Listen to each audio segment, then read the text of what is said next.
Which are the new IMT rules regarding the translation of code exams? Do you want to see the IMT translated code exam explained? Or if you need to know which are the IMT code exam requirements for your Portuguese driving license, let me explain them to you. By now, you might already know that I am Carla Sousa and I have been an IMT approved translator since 2015. You might also know that I have created a series of videos to answer all the frequently asked questions regarding the theory code exam translation for the Portuguese driving license. But if you are a bit lost, I recommend you to start by watching video FAQ 1, and the link is in the description box. Let me tell you the story of the new rules.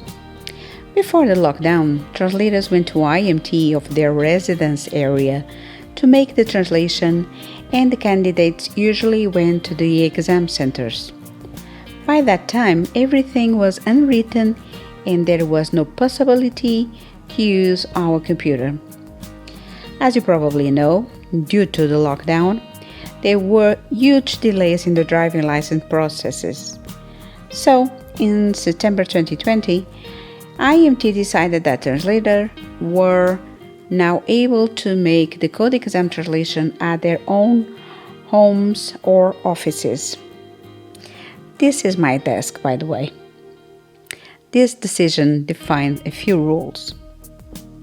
Translators need to be registered at IMT and have to be approved by them. This will be part of a separate video. Check the list of videos or the playlist regarding this subject. There are certain days to take the exam. As per the IMT deliberation, those days are Tuesdays and Wednesdays from 9 a.m. to 11 a.m. Some centers also schedule exams at 11:30 a.m. and that is also allowed by IMT. And Thursdays from 2 p.m. to 4 p.m. Translators need to do the translation 2 hours before the exam. That is, if your exam is scheduled for 11 a.m., the translator will start the translation at 9 a.m. and deliver it 15 minutes before the exam. We don't have prior access to the exam. Translators can't fail this deadline. I never did. No need to worry about this item if you hire my services. Translators receive the exam by email. To prevent fraud, that is, to prevent translators from sending the exams to candidates, the translator will do the translation. That translation will enter the IMT database of translations, and the candidate will receive a random translation from that same database. Translations made by all approved translators. Okay, let's pause here for a second. I know that this is hard to understand. It is hard to explain too. Believe me, I spent so many hours explaining this to my clients. This is one of the reasons I have made these videos. And for that reason, let me kindly ask you, please subscribe to my channel and share. This way, you are supporting me to help other people, because this is not exclusive to English, the language I translate, but also can help people who need translations in many other languages. You need to know that we, translators, didn't agree with IMT on this point of the deliberation. We tried to explain that this was not the correct way to do it, because a client can choose a translator because of the experience and the way the translator works and supports the clients, as I do. Both translators' associations also wrote to IMT regarding this subject. We tried that, at least, there could be a database per translator and the candidate would continue to receive a random translation. That was not approved by IMT. I raised the question, what about quality?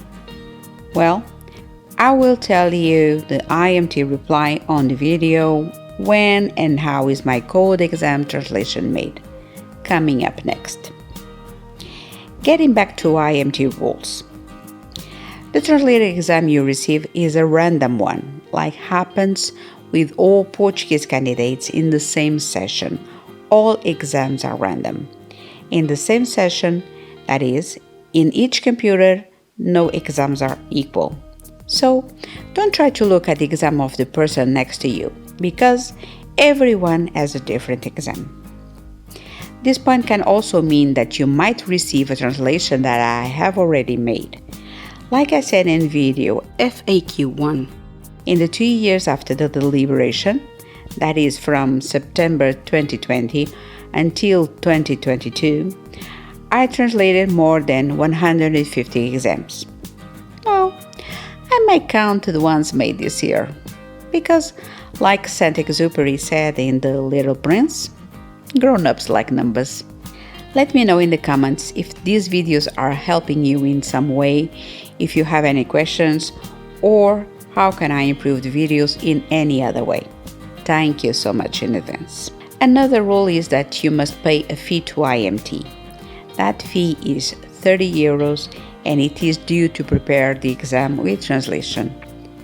This fee must be paid by you directly, or some schools include this in the exam fee that they charge, and you pay the entire sum only in one time. Yes, I believe that taking a driving license with translation for you as a foreigner is expensive. I will explain the fees in another video. That is why I always advise my clients to study the code very well so that they can pass the first time. I think it is a waste of money to repeat the exam. What I don't think is a waste of time is watching these videos. Do you agree? Leave your comments, share and like, and please subscribe. Thank you so much for watching all these videos. On to video FAQ 5.